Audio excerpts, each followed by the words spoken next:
All right, guys, welcome back to another episode of Designing the Best You. All right, as always, dive into the show notes, lots of freebies.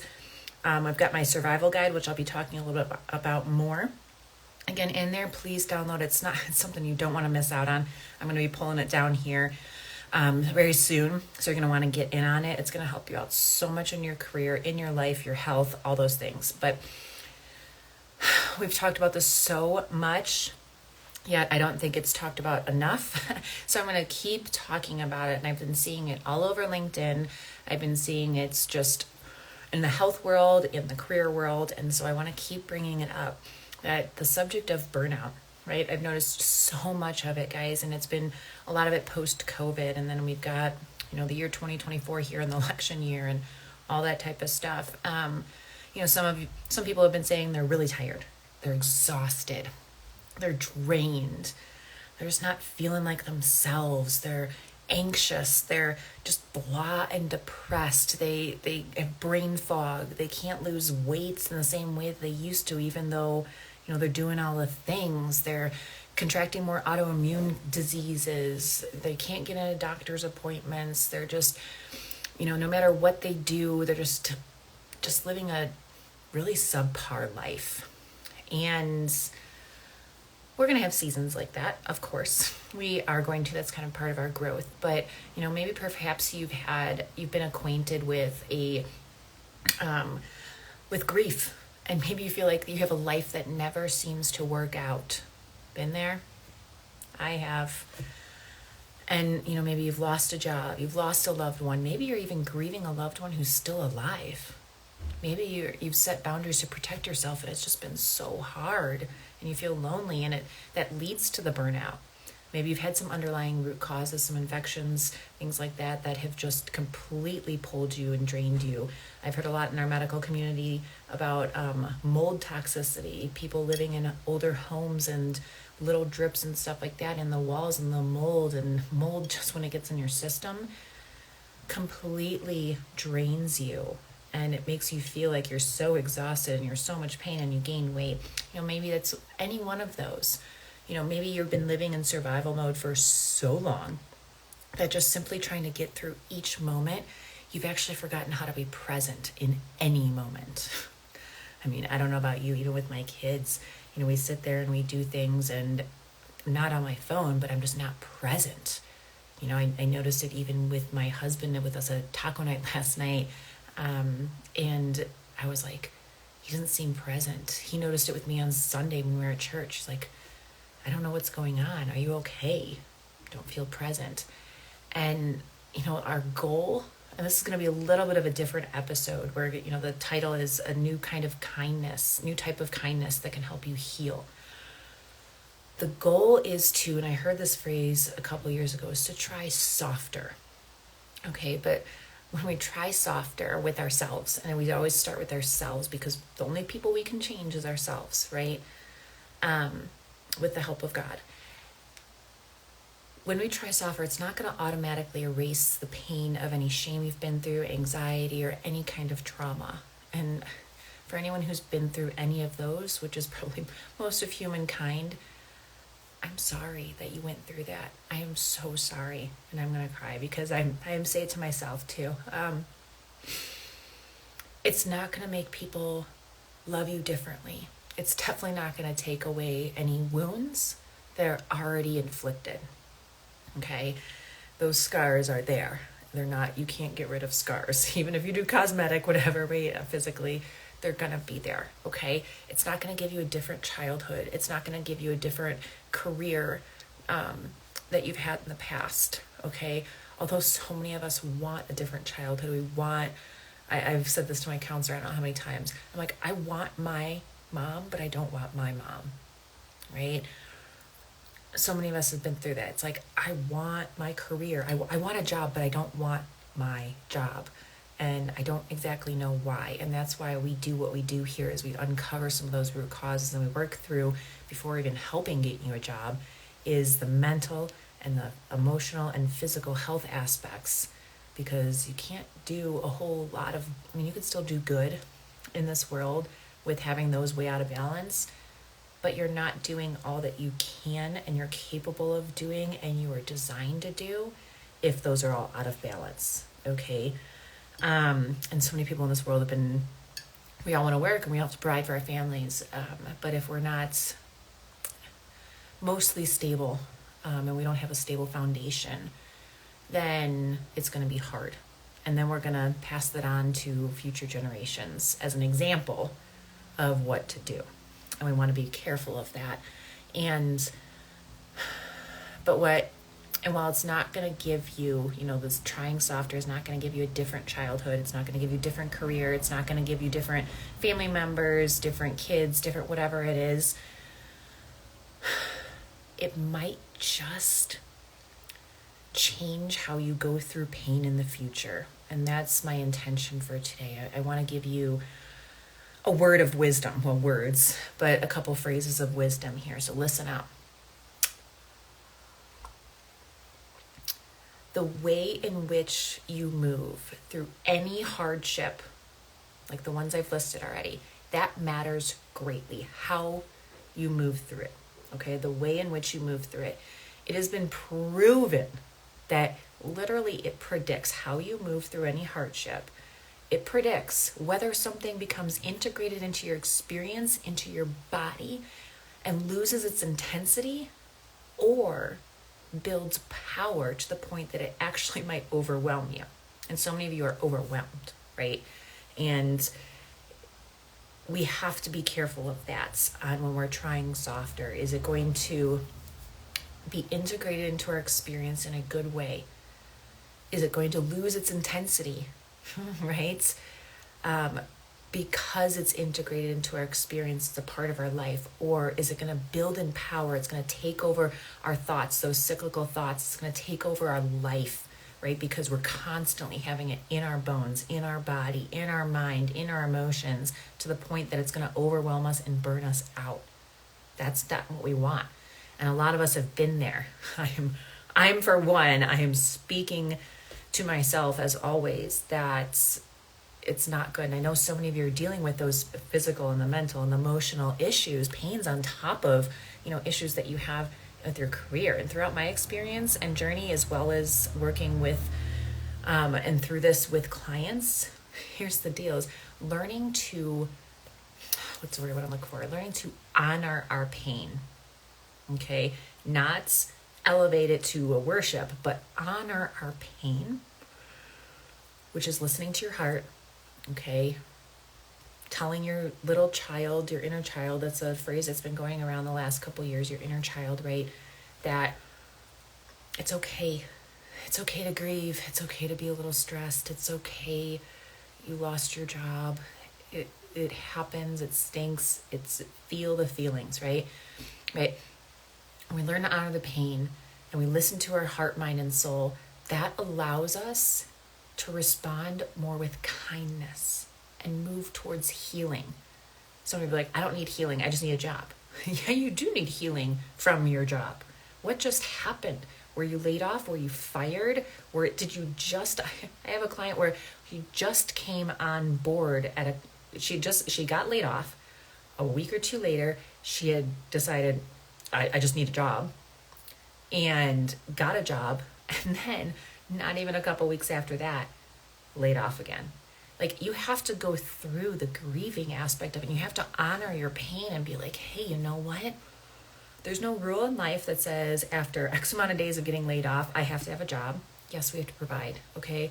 Or after, I've got another friend who he's going through a really, really treacherous death of a family member, very unexpected, very treacherous, just not good situation.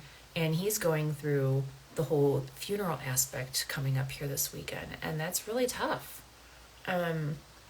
Even though he's taken a couple weeks to grieve and mourn, things still come up and things still affect his career. He works in a big position and things still affect that. And it's really important, as I actually was telling him this morning, to be kinder and softer to himself. Like, this is okay. This was an immediate family member and this happened and it was so unexpected, and it's gonna take a while. It might take a few years, to be honest, to get over it. And you should never really get over a death and stuff like that, but you know what I mean? Like, be able to push forward. You don't want to just, as I've said before, white knuckle through life. Okay, we want to learn. I guess we should ask the question, like, why do we want to learn this kind of kindness, this new softer kind, so we can heal?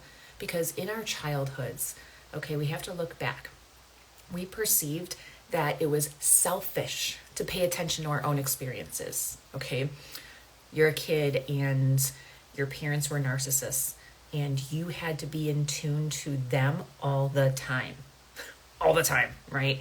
You were watching every move, every word, every feeling, the eggshells, all the stuff, right? You had to make sure they were okay before you could even say anything or do anything, right? And so you had to become highly aware of environments, or maybe we were shamed. As much as I have not appreciated, I shouldn't say appreciated, I don't like my parents for all the things that they did and didn't do. I do have to appreciate where they came from. My mom was shamed quite a bit, physically beaten, put down. You'll never be able to do XYZ. Why do you look that way? Why did you gain so much weight? Those type of things. That's shaming. And there's kinder ways to say that. The person already feels it. We don't need to tell them, for the most part. Okay, they already feel it. Maybe we were told we were bad. I actually caught myself. When I tell my kids they're doing something wrong, I'm like, your behavior is not good. It's not you as a person. And they're like, you just said we were bad. No, but that is what they're thinking. And so when we're told, and a lot of us in the millennial generation, we're told we're bad. We're bad. I remember even my parents and my husband's parents, when we had come back to visit Illinois because of our situation, the father figures in their life at the time would tell them they were bad. If you want to be a good boy, right? That's another way of saying you're bad. If you want to be good. And every time that was said, well, on either side of the family, I would cringe, because that's what I was told. You're bad if you don't do this, if you don't do that, if you want to be a good girl, right? So if we don't, take a deep breath here, because I'm just, it hits me when I speak about some of these things. But when we have been told that it's selfish, we haven't directly been told it's been selfish, like, you shouldn't talk about yourself, or you shouldn't, whatever. Sometimes we are. But a lot of times it's informed, like what I just said, it's been told you're bad, blah, blah, blah, all that type of stuff. We as adults might be unable to observe and attend to the rest of ourselves. And I'm telling you, you will never heal. It is going to be a struggle the rest of your life. You'll be fighting yourself the rest of your life if you don't attend to yourself first, right? On the airplane, put your own face mask on first before you tend to others. This is what we're talking about. And I've never told you guys it's an easy journey, okay? Many times in my clinical practice, clients tell me some really, really heart-wrenching amounts of pain and abuse. And when I've asked them to actually describe their pain, many of them can't.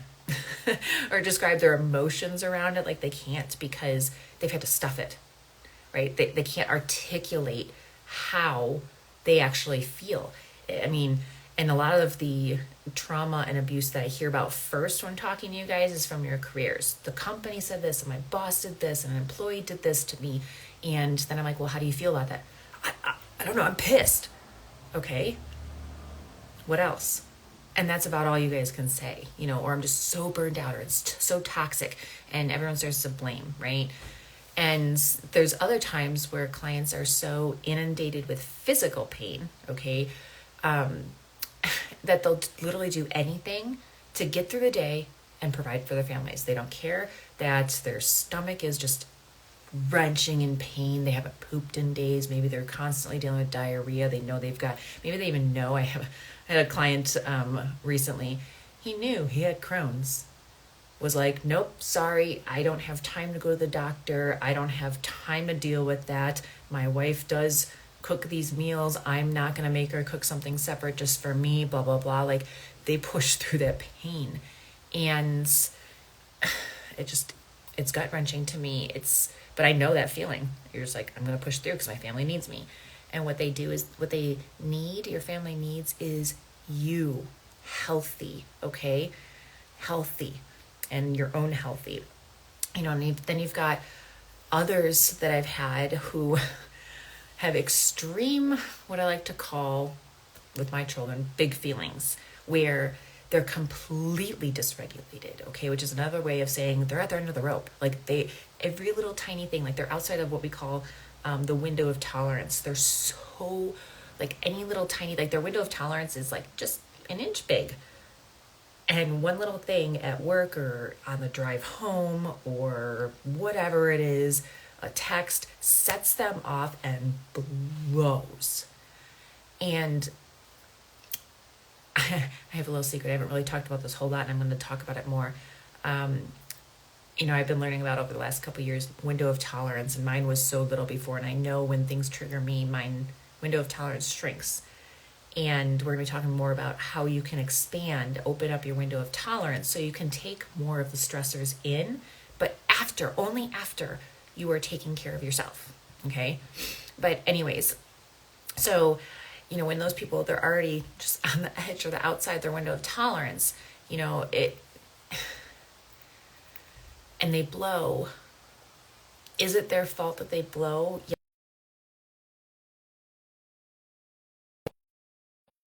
Burned out, okay, and they really haven't learned the healthy ways to tune into themselves, and that's why they keep pushing themselves outside the window of tolerance, and little things set them off, okay? And one of the ways I teach clients to do this is to become what I call, like I said, try softer, okay? Try softer. And one way within trying softer is mindfulness. Okay, everyone's like, mindfulness, is this like woo-woo, the meditation, all that stuff? Kind of, sort of. But basically, for lack of better terms, I want to define it as a moment-by-moment awareness. Okay, moment by moment. They teach it, and I've learned this from my husband, and in the recovery groups I've been in personally, not for substances, but for emotional stuff, that's when you've been drinking alcohol or using a substance or whatever it is, what do? You keep, I hate the phrase saving yourself because only God saves, but you keep saving yourself. You completed 1 minute without having a drink. You completed 1 hour without having a drink. You completed 2 hours without being angry. You complete whatever it is, okay? So we do this moment by moment, and in a positive way, we are mindful about ourselves and the presence that we are in. Like we said earlier in the episode, we're going to be present, okay? We could physically be there, but we want to be present by being mindful. That's what I'm talking about here. This is a tool for you guys to use, so listen up, okay? And it's a powerful tool because there's research around it that shows attention, awareness, I did this with a client yesterday, shapes our brains, even as an adult. And in order for us to be softer to ourselves, more compassionate to ourselves, attention is a primary tool we can use to rewire how our brains and our bodies function. Now, as a Christian, myself and other Christians, we use mindfulness with an intention to connect to God, okay? And any one of you guys can use this as well. For example, I have a quote here I wanted to pull up here. Pema Chodron actually uses this metaphor to describe mindfulness, and maybe it'll resonate with you. You are like the sky. Everything else is just the weather. And I love this because it talks about your ability to observe something without becoming emotionally hijacked by the response of our amygdala.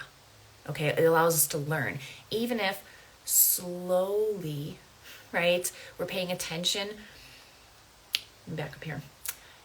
Even if, okay, we have to slowly pay attention without getting overwhelmed, okay?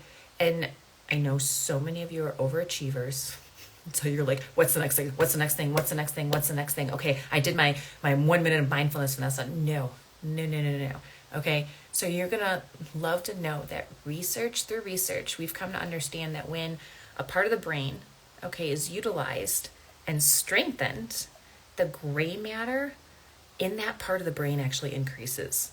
Therefore, the more we engage in mindfulness, which is changing our prefrontal cortex, okay, the easier it becomes, the more gray matter is increased, and in that area, that prefrontal cortex and other areas of the brain. And then it makes you a better worker, a better friend, a better coworker, a better leader, a better spouse, a better parent, okay? And this is why, from a holistic practitioner standpoint, that generalized practice of mindfulness has significant health benefits. Let me see if you would appreciate any of these health benefits, okay? Reduced stress, lessening of chronic pain, maybe improved emotional regulation, increased compassion, heightened curiosity. I think we lose a lot of that when we become adults because we're kind of pushed into adulthood. Okay, I mean, those sound pretty great, don't they? I don't know. I think I want all of those still. As a practitioner myself, I want all of those, okay? And we were actually, this is so cool, we were actually created and designed to pay attention. It's legit a practice that keeps our brains fully integrated, okay? Learning how to be mindful. Like, for example, I was on a Zoom call with a client yesterday, and I asked her to close her eyes, and then I asked her to open her eyes after we did just a couple of moments of just stillness and breathing and whatnot. And I said, look at things around you. Look at maybe the crack in the wall. Maybe she had a photo on her wall behind her, and I said, look at the photo on the wall. Why did you even put that photo there? What does that remind you of, right? Maybe when you should get outside, y'all. Like, I'm sitting here looking outside. I'm like, oh my gosh. And I did this actually yesterday at the park with my kids. And we're at a library park, and we just laid there. And I didn't want to lay there at first. I'll be honest. I did not want to lay there. And I laid down on the ground, and I looked up, and one of my kids was laying next to me. And I was like, hey, buddy, look at the tree leaves. How many do you think there are? When do you think all of those are going to fall down? Do you feel the grass between your toes? What do you hear right now? What do you feel? Right? It was all those different things. Legit, in that moment, I didn't even recognize I was practicing the mindfulness because it's become a part of my everyday habits and behavior. And he was a little like anxious about what we were doing and where we were at. It was something new and whatnot that we were experiencing. And before we did the mindfulness, and just watching him calm and some smiles come back, some joy, some peace was huge. I mean, maybe you can be walking along and you can see a vibrant flower color. Maybe you can, observe a bridge. Maybe you can tune into the frequency of your breath, or feel the sensation that you're feeling, good, bad, whatever. It's a feeling, right? They're like clouds, they float away. Feel that throughout your body. Okay. And I tell you, I see so many of you on social media. It's especially on LinkedIn lately, complaining. You're like, the job market, the process of hiring. These hiring managers don't know what they're talking about. They were going through all these interviews. Why aren't they hiring? Blah, blah, blah. Like all this stuff. You have a right to do that. Absolutely. But just beware too that the more you post about that stuff, and I'm not saying do the positive toxicity. I hate that. Be real. But I would ask you to kind of sandwich it. Be like, hey, you know what? I lost my job. It sucks. I'm looking for a new one. And I don't appreciate the hiring process, but this is what I'm going to do differently, right? This is maybe you're going to pray for the people that you're having interviews with. They might be having a rough day, right? Maybe they're human and they missed emailing you back. Maybe they were afraid to email you back because they're like, I don't have the heart. I heard their story and I don't have the heart. I feel bad. That's a human thing, guys. Okay, I'm not saying it's right or wrong. It's a human thing, okay? But if we continue to criticize and judge, if you see there's a problem with a process and you don't like it, why aren't you doing something about it? Why aren't you doing something. I always say when people are like, I don't like this or I don't like that, you might not be able to change the entire process, like maybe the political process or maybe the job search process or whatever it is, but you can also maybe take an opportunity to learn about it, and maybe that'll give you a deeper understanding for the people that are in that for their job and struggling. And maybe you can even just improve a tiny part of it. Maybe you can be the one who provides the feedback, right? Maybe you can say, hey, I didn't really appreciate this aspect of the process. I know you're trying, but this might improve it moving forward, because if I experienced it, someone else probably did too. I do that in restaurants all the time. I worked in restaurants for many years, and I never want to free anything like that. It usually ends in that. I don't want that. But I say to them, I'm like, hey, you know what? I experienced such a long wait, or this person, they seem like they were new and whatever it is, or you know what? I mentioned that I had hair in my food and it definitely wasn't mine. And they just said, okay, just scoop it on the side. Like, I wouldn't want that. Who knows what else was infected with it? I want the next person that is going to get served after me to have a better experience than I did. And that is one way that you guys can do that. Speak up, but speak up in a kind and compassionate way, showing grace towards people. And then you guys are so intelligent, use your brains and maybe help improve the process. Maybe you already have a wonderful job and you're listening to this and you're wondering how this can apply to you. Maybe you already have a job and maybe it's not in the HR department.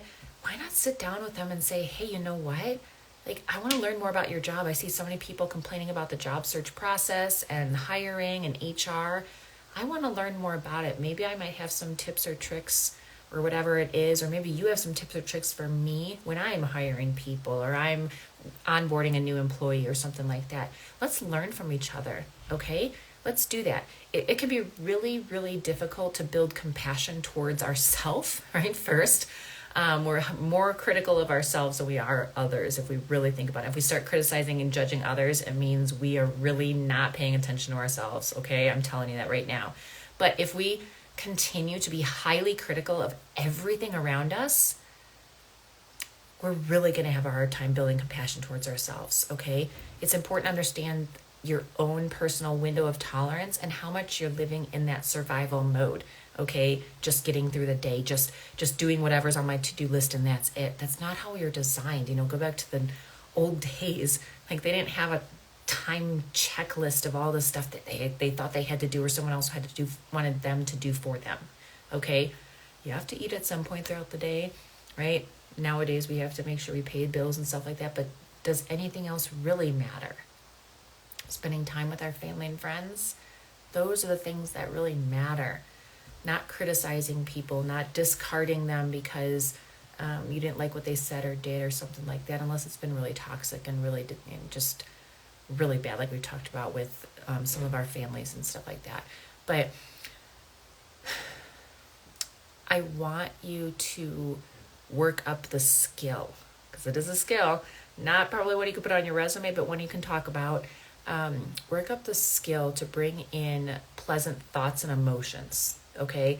And that's going to help you be more in the present. Maybe even just at the dinner table. It might be chaotic, it might be crazy. Just sit and feel how everyone else is around you. That's in the moment. Maybe just notice the dishes. Maybe just notice the food on your plate, right? Okay? But I'm going to tell you from personal experience that even to this day, it's a challenge to build that skill. It's just like a muscle, right? It takes a lot of time to cultivate mindfulness, okay? But it is so worth it. I know when I practice it and I continue to build on it and make it a part of my daily routine, it's totally worth it. Okay, so here are some, I know you guys want the examples, you want the tips, you want the hardcore things you can do. Okay, here they are. First thing I want you to do, and some of these are in my survival mode kit and some are not, okay? But there's also more in my survival mode guide, so make sure you download that. Put your hands underneath the faucet, okay? Warm, cold, hot water, whatever, while it's running, okay? And I want you to feel the temperature of the water. When you wash your hands with soap, like, notice the different sensations. I know it might seem silly to you guys, but that is practicing mindfulness. We get so into what we have to do, what meeting we have to go next, what we're going to say to them, blah, blah, blah, like how we're going to look, how we're going to, like, feel the sensations, okay? Hug a loved one, hug a coworker if you're able to. for 5 seconds. Notice your breathing. Typically, if that's a person you care about and they care about you, your heart rate is going to start to slow down and it's going to start to match that person, okay? Think about any other accompanying emotions with that hug. Okay, so that's the second thing. The third one, just like I said, what me and my son did yesterday, or not yesterday, the day before, go outside, okay? Put your bare feet. We always have socks on. We always have some kind of covering. Put your bare feet in the grass. Notice the textures. Notice the tree, the bark. My boys have been really good about lately when we're outside. They're like, I wonder how old that tree is because of how big the trunk is or how tall it is and all the rings. And we guess that stuff. What about the bugs? They found a caterpillar 2 days ago and have been caring for it. What's the caterpillar doing? What does it feel like? Look at the little tentacles on its little antennas. Those are things, okay? It helps regulate you, okay? I want you to move and groove. I want you to go for a run or whatever, but slow down, okay? Slow down. And then the last one, number 4, and I only wanted to give you guys 4 because I want you guys to actually implement them, okay? At least one of them. I want you to meditate on this verse, okay? Your beauty and love chase after me every day of my life. This is God speaking. He's saying, this is David speaking about God. Like his beauty, his love, it's not conditional. He gives us these beautiful nature. He gives us just so much beauty in the things that we create. We're intelligent about. Like just climb a mountain if you're in a mountain area. Go walk somewhere and just look. You're like, man, a human being could not have created that. Someone who has unconditional love, who wanted us to experience peace and joy and softness in our lives, created that for us. Okay? Not just for a specific group of people, for everyone here on earth. Okay? And I know that a lot of you have been following me for a while, so hopefully you have. And if you haven't, you're starting now. Okay? And you're going to know that from following me and listening, but I'm going to repeat it again, that our caregivers, okay, that relationship with our caregivers, especially when we're children, dramatically affects how we see others, how we see God, and how we see the world. If we're in a rush mode, like, yeah, okay, that's a tree. Okay, that's great. All right, yeah, grass. Okay, whatever. It feels funny between my feet. That is a response based on our relationship with our caregiver. How we respond to certain coworkers at work is a response based on our caregivers. Now, you have that information now. I want you to think on that, journal on that. If you're already past that point, you have the knowledge now. You have that information now. Now you are required to do something about it. Okay? That's our call in life, is to do something about it. Okay? Not to stay at the same, but to do something about it. Okay? And it's going to be hard. Just saying. Okay? For example, another one would be, if you learned that it was selfish to pay attention to yourself, or maybe you have an insecure attachment style, or have endured any amount of a relational trauma, you're most likely going to internalize the belief and that your experience or your voice does not matter. Let that one sink in. If your parents pushed you away, they were always busy doing something, maybe they physically abused you, verbally accosted you, ignored you, and the things that you liked, you're going to feel like your voice doesn't matter. Okay? And that's something to recognize. Okay? And so I'll share a little bit really quick here about my life, especially in and after college. I was, for the most part, I thought there was something going on inside of me that was just off. Okay? I was labeled by my family as an introvert, when I'm actually not, by the way, but I was labeled as an introvert. You're just so quiet. You're just whatever. And often when I was around crowds, or I was at big conferences, or I was around big family events, just an emotionally intense setting, I would need long periods, oftentimes days, alone, just to be myself again. Now, I'm going to tell you, if that's you, that is not normal. Whether you're an introvert or an extrovert, it's not normal, okay? I knew it didn't feel right. I was like, why do I need the whole weekend to recover from this? That's weird. So-and-so who is like me didn't. Now, I'm not comparing, but I am comparing at the same time, okay? But I knew it didn't feel right, but I couldn't put my finger on it at that time. Meanwhile, the input I was getting from the people around me, and my family especially, was that I actually needed to have less time with me and more time like with everyone else and expressing things and all this stuff when I just couldn't. And then they would tell me I'm too much for them. So it was like contradicting, right? And a lot of you have told me that this is what you've been through too. You're like, but I'm so boisterous and I'm so loud and now I'm not anymore. What happened? That's what happened. Okay. That's what happened. No person, no child should ever have to hear, especially from their caregivers, something like that they're too much for them. But I know what I needed as a child, and so many of you guys do too, because you've told me, was in the first place to be able to just be loved for who you were. Okay. And secondly, that was as a child that I needed that. And then as an adult child, you just want someone to be gentle with you. I'll share something really quick that happened last night in our family. It was just a whole lot of chaos. Everyone tired, everyone hungry, all the things. And, kids weren't picking up. Adults were getting upset that things were getting picked up. And it was just that vicious cycle, right? Everyone just angry and then yelling. And what at that time everyone needed was just people to be there with them and be gentle and just hold them and love them and be like, it's okay. You have feelings. It's okay. And what happens too is if you don't have that gentleness, you try to be perfect and you try to make a name for yourself. So many of you guys are salespeople and you're like, I want all these accolades and I want to be seen as this. And that can be good. But years later, my own therapist even helped me understand how disconnected I was from my own self and for such a long time. And as a coping skill, I had learned to tune into all of my surroundings so much that I lost touch with my own experiences. I couldn't tell you how I felt or what I did on a regular basis or how I did it from all the years growing up.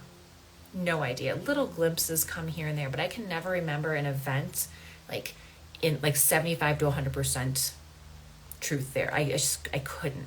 I just still can't. You can say, oh, what did you get for your 16th birthday? What did you do? I have no freaking idea. I have no idea. And that's because I had to be, I tried to white knuckle through all the situation and experiences in my home. It was that hyper awareness or hyper vigilance that actually exhausted my nervous system and your nervous system with anxiety and dread and neck pain and so many issues with my immune system, my adrenals, my thyroid. And I actually came to this about myself. And I kept telling myself, I don't have these conditions. There's no way I have these conditions. Deep down, I still, before I became a practitioner, understood all the health stuff. I was like, there's no way. I would stop taking medications. I would end up in hospitals because of the anxiety and the buildup of all of that just actually created something wrong when there really wasn't anything wrong. And what I really needed was, instead of trying to push harder through that stuff, is I needed to be gentle, soft, have compassion, and I needed to find a way to listen to the truest part of me. And so many of you, I say this in our discovery calls, so listen up.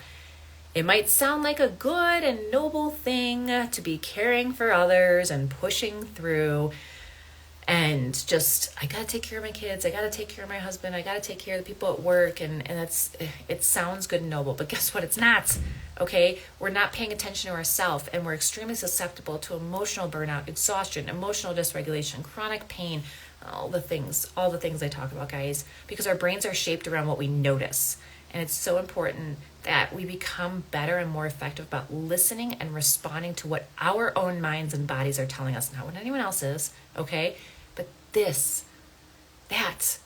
being better and more effective about listening and responding to what our own minds and bodies are telling us, that is the journey of that being softer. No more white knuckling, pushing through, only the weak, whatever, all those different things that people say.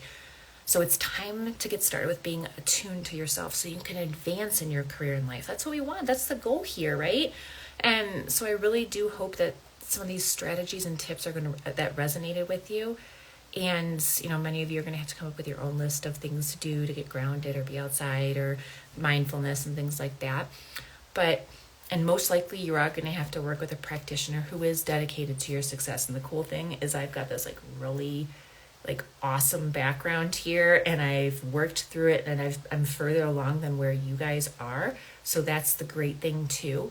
And you got a bonus. You have not only a health practitioner, you have a career coach. So when we get healthy, we're able to advance your career, advance your life, be able to live a better life for you and your family, okay? Break those generational curses and chains and help companies become better because you became better, okay? And we work together. We can't do this alone, okay? We often expect our doctors to heal us. No, it starts with you, okay? We can guide you.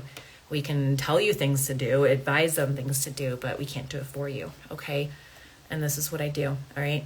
This is what I do. I have a step-by-step process. And if you're ready for that, there's a link in the show notes to get on that call so you can understand that step-by-step process and be like, yes, Vanessa, I'm ready. And if not, I have two options for you. You can binge on my content on LinkedIn and my podcast and stuff like that, and then join on my email list so you don't miss an episode or post or something like that. Second one is to commit to getting out of survival mode by downloading my free tips in the show notes, okay? But whatever decision you make, I challenge you to not make the decision of doing nothing, okay? That's not a decision, y'all, okay? Change takes time, but you now have valuable information. So what are you gonna do about it, okay?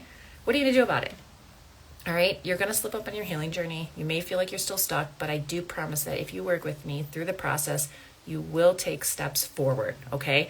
You can evolve, okay? We get to take charge of how we're responding to things in our minds and our bodies, all the stuff, okay? And I am here to strengthen you and set you on the path of doing all that you were called to do with the right mental, emotional, physical, and strategic health. So until next time, keep on designing the best you.